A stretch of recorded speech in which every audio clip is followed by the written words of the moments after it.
Normal में भी कराया, जो मैंने पिछले 2 लेक्चर्स में 3 लेक्चर्स में कराया था। तो लिख लें, इसका मतलब लिख लें, इट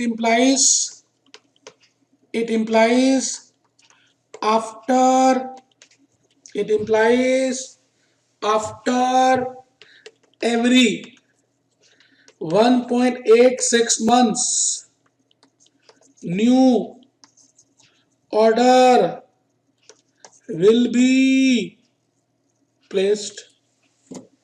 हर 1.86 महीने के बाद नया ऑर्डर प्लेस कर दिया जाएगा। ठीक है जी, कर दिया जाएगा। ठीक है, थर्ड पार्ट में आ गए जी, आइए पढ़िए third part. Third, minimum number of backup orders. Minimum number of backup orders. ठीक है जी, तो minimum number of backup orders में मैंने जैसे नोट 3 देखें तो सॉल्व किया है। Minimum number of backup orders मान लेते हैं एस है, और S is equal to Q into C H. ठीक कर लें, तो मैं यहां लिख रहा हूं, मैं यहां पे एक शायद मैंने बात बताई नहीं थी आपको पहले, लेकिन ये लिख लें, minimum number of backup orders. Minimum number of backup orders can be calculated, अभी लॉजिक समझाऊंगा, with the help of following formula. Can be calculated with the help of following formula. लिख लें, मान लेते हैं वो एस है। एस क्या है, क्या है एस, बोलो एस क्या है? S is minimum number of orders, backup orders, minimum number of backup orders. तो लिखे जी, फॉर्मूला लिखें, Q into C H upon CB plus C H. अब ये फॉर्मूला बना कैसे भी देखेंगे। पुटिंग द फिगर्स, पहले फिगर्स पुट कर लेते हैं जी। Q कितना है 310, CH कितना है जी, CH कितना है जी 40 अपॉन 20 प्लस 40। ध्यान रखिएगा, ऊपर गुणा है नीचे प्लस है, इस बात का ध्यान रखिएगा, क्योंकि आपको 2 कॉस्ट इनकर करनी है, तो बैकअप भी और होल्डिंग भी, इसलिए 20 प्लस 40 कर रहा हूं, इसलिए 20 प्लस 40 कर रहा हूं। तो आप देख लीजिए, सॉल्व कीजिए, 310 into 40 upon 60 is equal to, यह आ गया जी 206.66। आहा, आंसर आ गया, आंसर आ गया। अब मैं लास्ट पार्ट करने की कोशिश कर रहा हूं, और उस लास्ट पार्ट में आपको दिया हुआ है, क्या दिया हुआ है आपको ओवरऑल एनुअल कॉस्ट निकालनी है दोस्तों। ओवरऑल एनुअल कॉस्ट, जब वो कह रहे हैं एनुअल कॉस्ट, तो आप परचेज कॉस्ट भी ऐड करेंगे, ऑर्डरिंग कॉस्ट भी ऐड करेंगे, होल्डिंग कॉस्ट भी ऐड करेंगे, और बैकअप ऑर्डर कॉस्ट भी ऐड करेंगे। चलिए, तो आपके सामने सॉल्व किया हुआ है, आप जल्दी से उसको देखें और हम उसके बाद आगे चलेंगे। आइए, मैं आपसे ये कहना चाहता हूं कि जब तक हम घर से प्रैक्टिस नहीं करेंगे काम नहीं बनने वाला। तो जल्दी से लास्ट पार्ट करिए, सोल्यूशन नोट 5 में है, मैं आगे चल रहा हूं।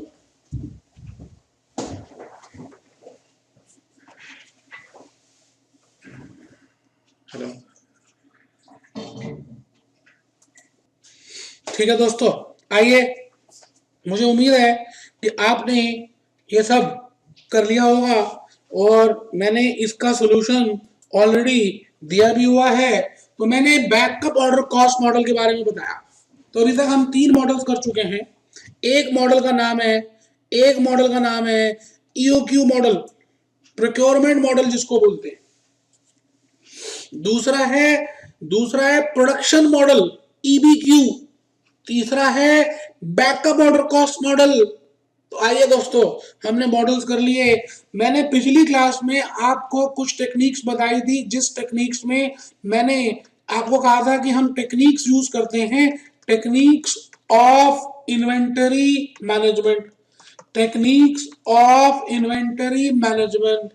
इसमें पहली टेक्निक है फिक्सेशन ऑफ लेवल्स। हम लेवल्स को फिक्स करते हैं, हम लेवल्स को फिक्स करते हैं, हम लेवल्स को फिक्स करते हैं कि हम लेवल्स को बताते हैं कि हमें कितनी खरीदनी है। जैसे पिछली क्लास में मैंने बड़ा सारा एग्जांपल लेके बताया था, maximum level, minimum level, reorder level, danger level, average stock level. अभी देखेंगे जो डाउट्स होंगी, मैं खाली बता रहा हूं कि मैंने क्या बताया था। इसी के साथ एक बड़ी अच्छी टेक्निक है जिसको हम कहते हैं ऑलवेज बेटर कंट्रोल।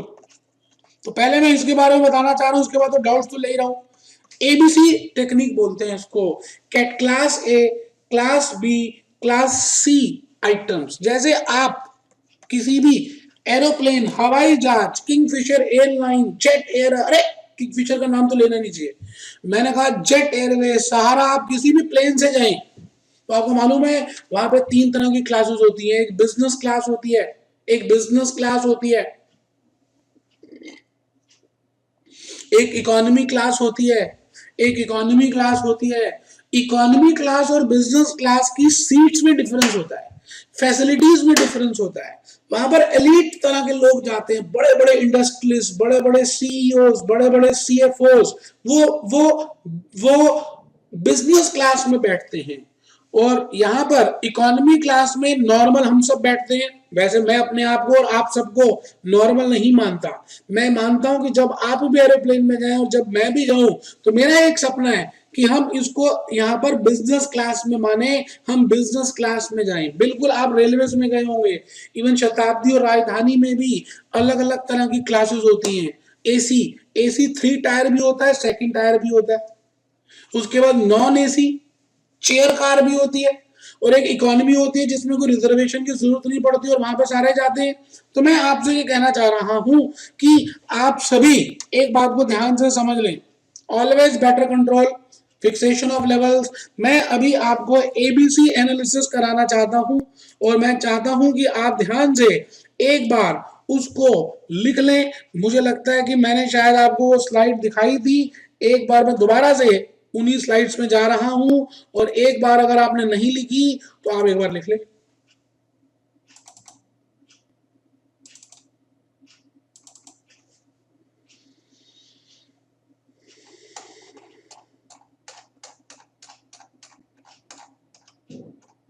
आ गई जी,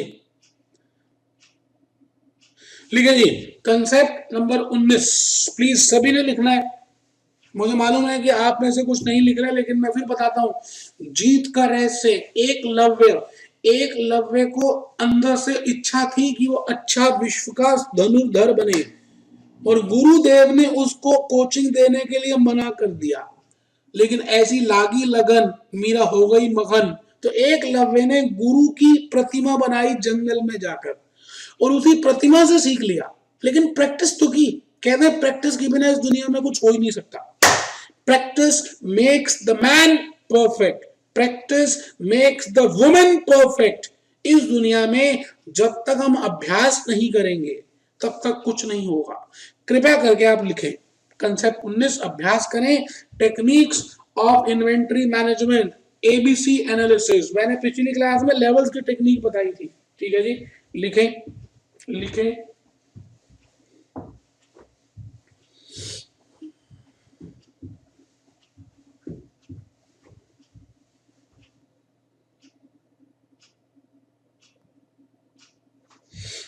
नॉर है जी, नॉट नहीं है।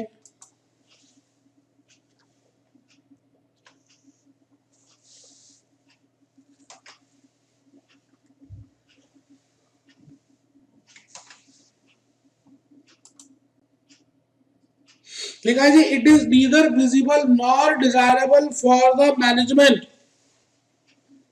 it is neither visible nor desirable for the management to pay equal attention towards all the items of inventory. B point.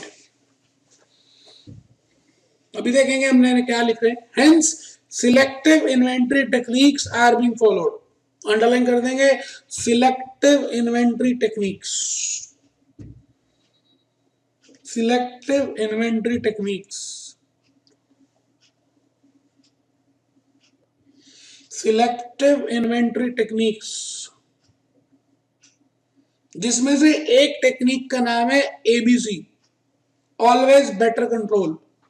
आगे लिखा हुआ है it is value based, underline कर देंगे value based, value based, value के ऊपर ध्यान दिया जा रहा है। जो कीमती चीज है, जैसे सोना, आपके घर में सोना है, चांदी है और मान लेते हैं तांबा है, इन तीन चीजों को लें, मान लेते हैं भगवान ना करे कोई इसमें से चोरी हो जाए या गुम हो जाए, सोने के चोरी या गुम होने में बहुत दुख होता है एज कंपेयर टू चांदी, और चांदी के गिरने में या गुमने में या चोरी होने में बहुत दुख होता है एज कंपेयर टू तांबा। इसी तरह से तांबा सिल्वर, सिल्वर लोहा। तो आप समझ लीजिए कि गोल्ड इतना सा भी 10 ग्राम भी 30,000 का है, क्वांटिटी कम है लेकिन वैल्यू ज्यादा है। सिल्वर, सिल्वर उसमें 30,000 में बहुत ज्यादा आ जाएगा, 200 300 400 ग्राम आ सकता है, 500 ग्राम तक आ सकता है, लेकिन उसकी क्वांटिटी ज्यादा, वैल्यू उतनी है। तो ये जो टेक्निक है इसमें हमने वैल्यू के ऊपर ज्यादा ध्यान दिया है, it is value based technique. ठीक है जी। तो in A category we will take most valuable items, in B category we will take average valuable items। तीन कैटेगरी बना दी, जैसे आपको स्कूल में 3 तरह के सेक्शंस होते थे। सेक्शन ए पूरी स्कूल के उस क्लास के उसी क्लास के करीब बच्चों को हम सेक्शन ए में डालते थे। मुझे मालूम है कि आप सब सेक्शन ए में बैठे रहे होंगे, और जब आपके स्कूल में इंस्पेक्शन होती थी तो इंस्पेक्शन सेक्शन ए की कराते थे, क्योंकि उसमें बड़े टॉप लेवल के बच्चे बैठे होते थे। तो इसी तरह से इन्वेंट्री मैनेजर क्या करेगा, 1000 तरह की आइटम्स हैं, उन सबको कंट्रोल नहीं कर सकता, तो वो क्या करेगा उन सभी को 3 कैटेगरीज में डिवाइड कर देगा, जैसे class A, class B, class C. तो A category, B category, C category. ठीक है जी। एक टेबल छोटा सा रह गया, बनाए फिर मैं और बोलूंगा।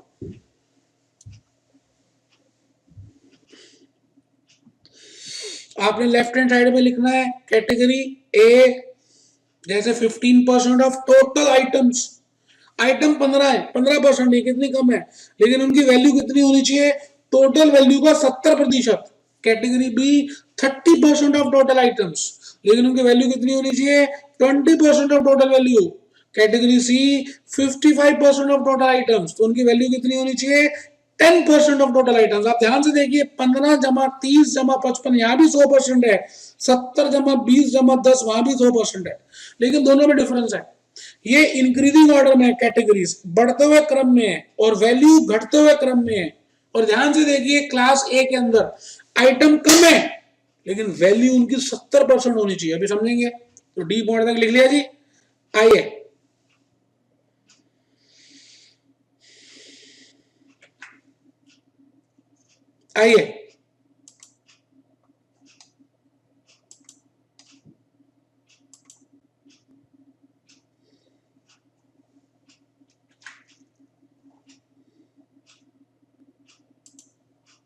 हम यहाँ पर थे, टेक्निक्स में कर रहे थे, एबीसी कर चुके हैं, अब हम आगे चलेंगे।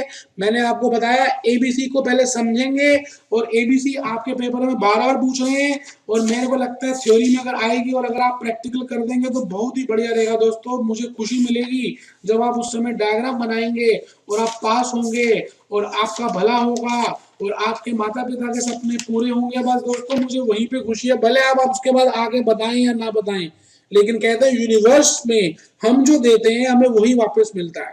जब आप पास होंगे और आपकी जो खुशी की लहरें होंगी वो मेरे तक आराम से पहुंच जाएंगी दोस्तों, और मुझे ठंड मिलेगी। आइए आइए मैं चाहता हूं कि आप पास हो जाएं, और आइए मैं आपको पहले थ्योरी के क्वेश्चन नंबर 9 में लेके चल रहा हूं।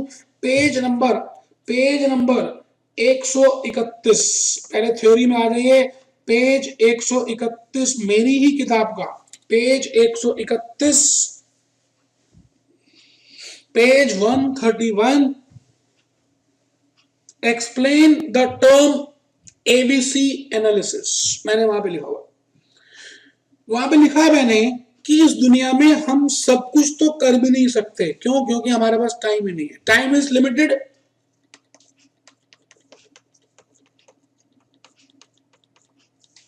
Time is limited, time is limited, कहते हैं जी money is also limited, money is limited, कहते हैं जी हर चीज इस दुनिया में लिमिटेड ही है जी, लेबर इज लिमिटेड, लेबर भी लिमिटेड है, labour is limited, time is limited, money is limited, आप ये बताइए इस दुनिया में हर चीज लिमिटेड है, तो अगर एक टॉप लेवल मैनेजर है रतन टाटा, अब रतन टाटा तो टाटा ग्रुप के चेयरमैन है, उनकी हजारों तरह की अलग अलग कंपनीज हैं, उसके बाद उनकी सब्सिडरीज हैं, अगर रतन टाटा साहब को किसी चीज को मान लेते हैं कंट्रोल करने की जरूरत पड़ जाए तो बिल्कुल नामुमकिन है, कंट्रोल ही नहीं कर सकते, तो वो उस केस में हम क्या करेंगे, रतन टाटा के लिए एक सिलेक्टिव टेक्निक को बनाएंगे, सिलेक्टिव कंट्रोल टेक्निक को बनाएंगे और उसके बेसिस में हम काम करना शुरू करेंगे, ठीक है जी। तो सिलेक्टिव टेक्निक में क्या है, रतन टाटा के लिए हम क्या फिक्स करेंगे, हम ये कहेंगे, हम ये कहेंगे कि हम ये कहेंगे कि रतन टाटा साहब मैनेजमेंट बाय एक्सेप्शन का प्रिंसिपल यूज करेंगे, management by exception, management by exception, और उस मैनेजमेंट बाय एक्सेप्शन में हम 3 तरह की कैटेगरीज प्रिपेयर करेंगे, ए, बी और सी। कैटेगरी जो ए होगी वो बड़ी क्लास की कैटेगरी होगी, उसमें हम आइटम्स तो कम ही रखेंगे लेकिन उसकी वैल्यू ज्यादा रखेंगे, जिससे कि उनको समय कम लगे और मोटी मोटी चीजों को कंट्रोल कर ले। जैसे एयर कंडीशनर की बात करूं, आप बताइए एसी की बाहर की बॉडी भी होती है, अंदर वायर्स भी होती हैं, उसमें कंप्रेसर भी होता है। मान के चलिए कि आप ब्लू स्टार या आप एलजी या आप किसी भी एसी बनाने वाली फैक्ट्री के फाइनेंस मैनेजर हैं, तो आपको किस चीज में ज्यादा ध्यान देना चाहिए, उसकी बाहर की बॉडी या उसके अंदर के कटआउट्स या उसका कंप्रेसर। अगर आप सब कुछ कंट्रोल कर ही नहीं सकते तो आपको उसके कंप्रेसर में ज्यादा ध्यान देना चाहिए, कंप्रेसर में ही ध्यान देना चाहिए, कंप्रेसर में ही ध्यान देना चाहिए, क्योंकि कंप्रेसर आइटम कम है, एक ही कंप्रेसर लगता है एसी में और वैल्यूएबल आइटम है। बिल्कुल उसी तरह से कैटेगरी बी, अगर हम कैटेगरी बी की बात करें, कैटेगरी बी की बात करें तो इसमें 30% आइटम्स हैं जिनकी वैल्यू 20% है। आप तो वैसे ये 5 के पहाड़े से 5 के टेबल से याद भी कर सकते हैं। जैसे कैटेगरी ए में 5 इंटू 3 15, 15 का डबल 30, 15 का डबल 35, इसके बाद आ जाइए 15, उसके बाद क्या आ जाइए 55, आप देखिए आराम से समझ आएगा। 70%, 20%, 10%, यहां पर बढ़ रहा है, यहां घट रहा है। तो इसी तरह से हम रतन टाटा के लिए क्या करेंगे, कुछ वैल्यूज बनाएंगे। तो इसमें एक बड़ा अच्छा चित्र है जो आप बुक से देखेंगे नेक्स्ट पेज में, पेज नंबर 132 निकाल लीजिए आप दोस्तों, बाकी तो थ्योरी आराम से पढ़ना, पहले आप पेज नंबर 132 निकाल लीजिए। मैंने एक फोटो प्रिपेयर की है, एक्स एक्सिस बनाई है और यहाँ पे वाई एक्सिस बनाई है, और कहते हैं जी एक्स एक्सिस में मैंने यहाँ पर इंडिपेंडेंट वेरिएबल रख दिया है और वाई एक्सिस में मैंने यहाँ पर डिपेंडेंट वेरिएबल रख दिया। वाई एक्सेस में हमेशा हम डिपेंडेंट रखते हैं और एक्स एक्सेस में हमेशा हम इंडिपेंडेंट रखते हैं, और यहां पर मैंने ले लिया परसेंटेज ऑफ आइटम्स। अब बट नेचुरल है, जब ये एक्स एक्सिस चल रही है तो ये तो क्यूमुलेटिव ही आएगी ना। जैसे मैं कहता हूं यहां पर मैंने मान रहा हूं, मैं तो मान ही रहा हूं जी, मैं तो मान ही रहा हूं जी 5, 10, 15, 20, 25, 30, 35, 100 तक हम जा रहे हैं। और यहां पर y एक्सिस में हम जा रहे हैं, और y एक्सिस में हम यहां पर परसेंटेज ऑफ वैल्यू रख देते हैं, और यहां पर परसेंटेज ऑफ आइटम्स रख देते हैं। अब आपको पता है जी पहली 15% आइटम्स हैं, तो मैं यहां पर थोड़ा सा चेंज कर दूं, 10 इनकी कैटेगरी वो डाल दूं, 30, 40, 50, 60, 70, 80, 90 और 100। तो ऐसी 15% आइटम्स जिसकी वैल्यू 70% हो, तो मुझे लगता है यही होंगी। आइटम्स कम है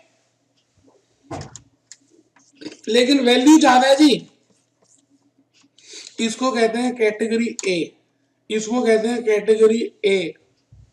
अगर मैं दूसरी चीज देखूं कैटेगरी बी 30% आइटम्स। अब आप बताइए जी मुझे 30 निकालनी हो तो मैं कहां जाऊंगा, अगली 30 तो 45 में आएंगी ना जी, अगली 30 तो 45 में आएंगी, ऐसे आगे चलती जाएगी, क्योंकि 45 में क्यों आएंगी, 15 तक तो यहां ही पहुंच गए। तो अगली 30 की वैल्यू होनी चाहिए 90, तो मैं 20% आगे की बात कर रहा हूं, ये कैटेगरी बी की आइटम बन गई। और बाकी जितनी भी है उनकी वैल्यू 10% ही है, लेकिन अथाह बड़ा पॉइंट है, इसको कहेंगे सी कैटेगरी बन गई। देख लीजिए आराम से, कोई टेंशन की बात ही नहीं है। मैं चाहता हूं कि जब आप पेपर दे रहे हो और थ्योरी को प्रिपेयर पहले ही करके जाएंगे, एक अलग से डायग्राम की कॉपी बना ले। मेरी बात मानिए, मैं आपको फायदे की बात बता रहा हूं, एक छोटी सी डायग्राम की कॉपी बनाएं। वैसे मैं डायग्राम के सेमिनार्स लेने वाला हूं, वो भी आपको मिलेंगे। उसमें क्या करिए, जितने भी डायग्राम्स मैं बनाता हूं या जो भी आपको दिखते हैं, आप डायग्राम बनाने शुरू करिए, टॉपिक वाइज लिखते जाइए। और एग्जामिनेशन डे से कुछ दिन पहले एक बार नजर मार लीजिए, हाथ से बनाकर देख लीजिए, क्योंकि थ्योरी में जितने डायग्राम्स बनाएंगे उतने नंबर ज्यादा आएंगे। ये रहस्य की बात बताइए दोस्तों। आइए इन्हीं बातों के साथ मैंने आपको एक टेबल भी बनाया था, अब हम एक क्वेश्चन करके देखेंगे जिससे कि हमें सारी बातें समझ आए, और फिर डाउट्स है, और फिर ये चैप्टर कंप्लीट है। क्वेश्चन नंबर 22 में आ जाए दोस्तों, 22 में आ जाए, 2 to 22। आइए पेज नंबर 151 निकाल लीजिए प्लीज, निकालिए page 151, question number 22, techniques of inventory management. A factory uses, पढ़ लीजिए जी, क्वेश्चन पढ़ लीजिए। अ फैक्ट्री यूजेस, एक फैक्ट्री 4000 वेराइटीज ऑफ इन्वेंटरी को यूज कर रही है। 4000 आइटम्स है जी, 4000 है जी,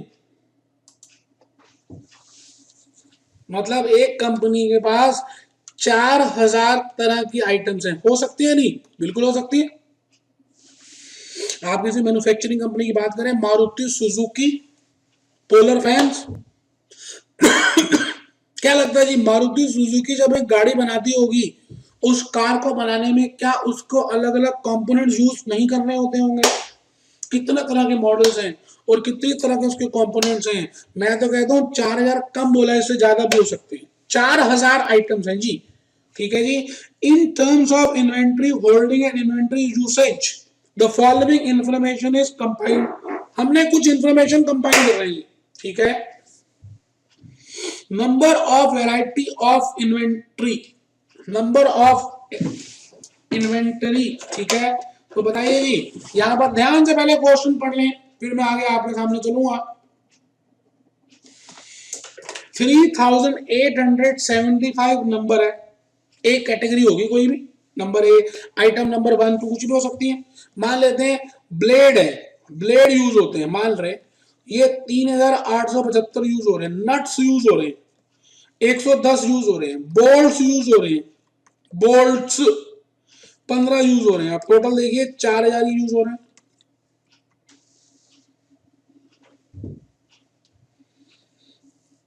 और अगर आप इसका परसेंटेज निकालेंगे तो 3875 अपॉन 4000 इंटू में 100, तो ये प्रतिशत भी निकाल के दे दिया उन्होंने 96.87%। ये 96.87 ही आएगा दोस्तों,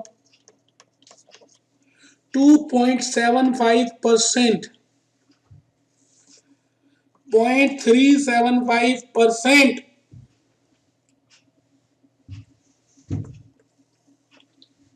इसके बाद उन्होंने जो कॉलम दिया है वो है percentage of value,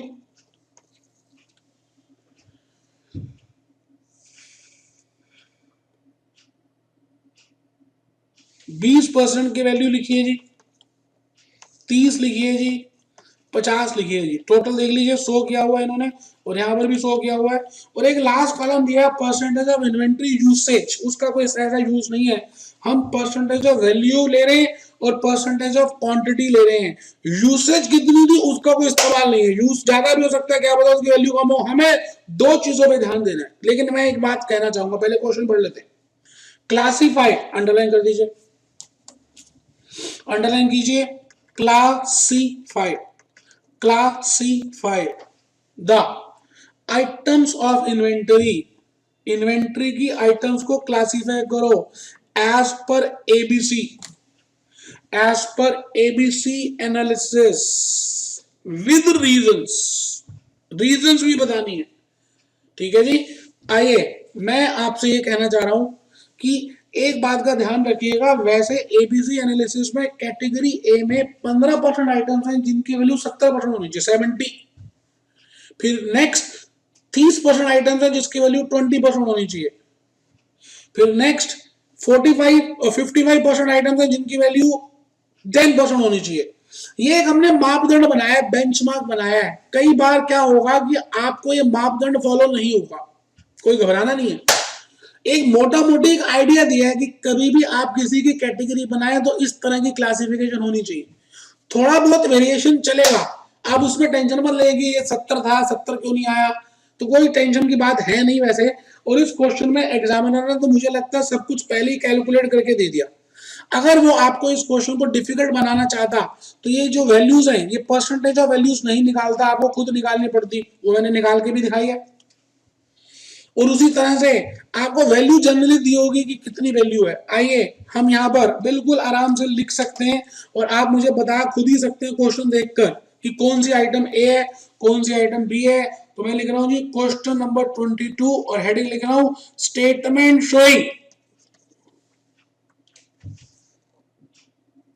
classification of A B C analysis, statement showing classification of ABC analysis, ठीक है जी। तो मैं यहां पर लिखूंगा जी कैटेगरी और यहां पर लिखूंगा परसेंटेज ऑफ वैल्यू और मुझे यहां पर कमेंट्स लिखने चाहिए ए बी सी,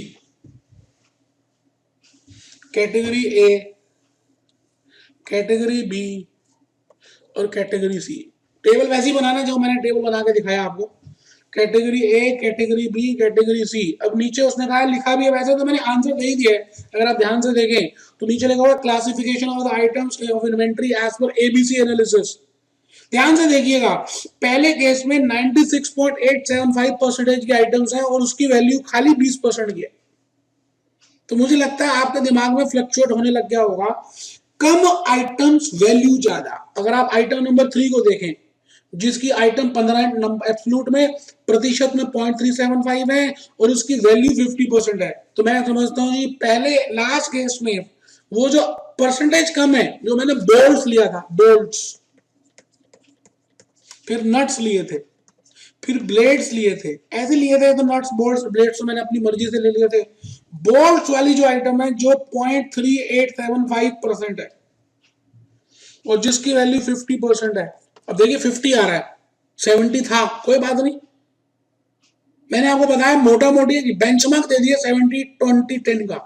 थोड़ा बहुत वेरिएशन चलेगा, वैल्यू पे ज्यादा ध्यान देना है, परसेंटेज कम भी हो सकती है, ऐसे तो परसेंटेज 15% होनी चाहिए, ये तो 1% भी नहीं है, तो हमें ज्यादा प्रायोरिटी वैल्यू को देनी है एज कंपेयर टू आइटम्स।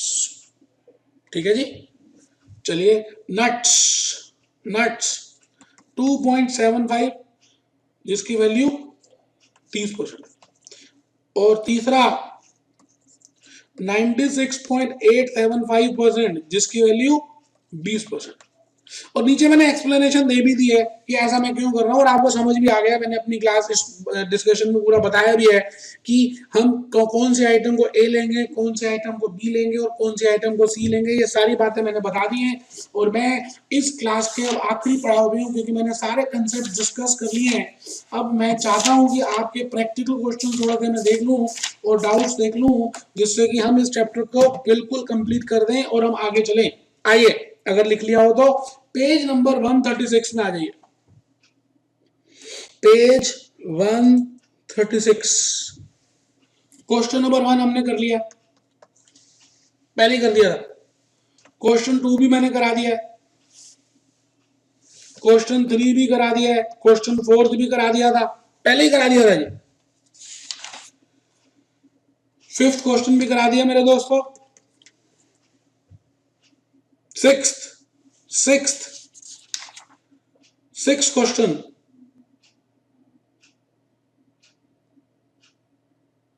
ध्यान से देख लें एक बार, 6 देख लेते हैं, मेरे को लगता है मैंने नहीं कराया लेकिन इजी है। 6 मैंने होमवर्क में दिया था, एक बार देख लें। एनुअल डिमांड 2400 यूनिट की है, यूनिट प्राइस 2 रुपए 40 पैसे है, ऑर्डरिंग कॉस्ट 4 रुपए है, स्टोरेज कॉस्ट 2% की है और इंटरेस्ट रेट 10% का है। इसका मतलब स्टोरेज के 2 फैक्टर्स दिए हैं, वैसे स्टोरेज में गोडाउन रेंट भी है, इंटरेस्ट रेट भी है, क्योंकि इंटरेस्ट ज्यादा बढ़िया कंपोनेंट माना गया तो इसलिए इंटरेस्ट को हम 10% मान रहे हैं। ठीक है, कोई टेंशन नहीं है। होल्डिंग कॉस्ट CH यहां पर 12% होगी, 12% per year. CA ordering cost 4 रुपए हो गई। फिर वो कह रहा है जी कैलकुलेट EOQ रीऑर्डर लेवल। मुझे लगता है ये क्वेश्चन भी पहले मैंने करा दिया था, खाली इसमें रीऑर्डर लेवल नहीं कराया था, क्योंकि उस समय तक शायद मैंने रीऑर्डर लेवल ही बताया था। अब तो रीऑर्डर लेवल की भी सारी टेक्निक्स मैंने बताई है, एग्रेसिव, मॉडरेट एंड कंजर्वेटिव। मुझे लगता है ये हो चुका है। क्वेश्चन नंबर 6, 7 हम कर चुके हैं। 8th में आ जाइए। 8th क्वेश्चन जो है, मैंने इसके ऊपर हेडिंग लिखी है डिसीजन मेकिंग। वैसे ये कंसेप्ट मैं बता चुका हूँ डिसीजन मेकिंग का, और पेपर में कैसे करना है वो भी बता चुका हूँ, फिर भी मैं एक क्वेश्चन जरूर कराऊंगा। आप एक बार देख लें, क्वेश्चन 8th, 9th और 10th बिल्कुल मिलते जुलते क्वेश्चन हैं। आपको जरा सी भी उसमें टेंशन नहीं लेनी, टेंशन देने की है, लेने की नहीं है। तो क्वेश्चन नंबर 8 एक बार देख लो, फिर 9th कराऊंगा। निकाल लीजिए पेज नंबर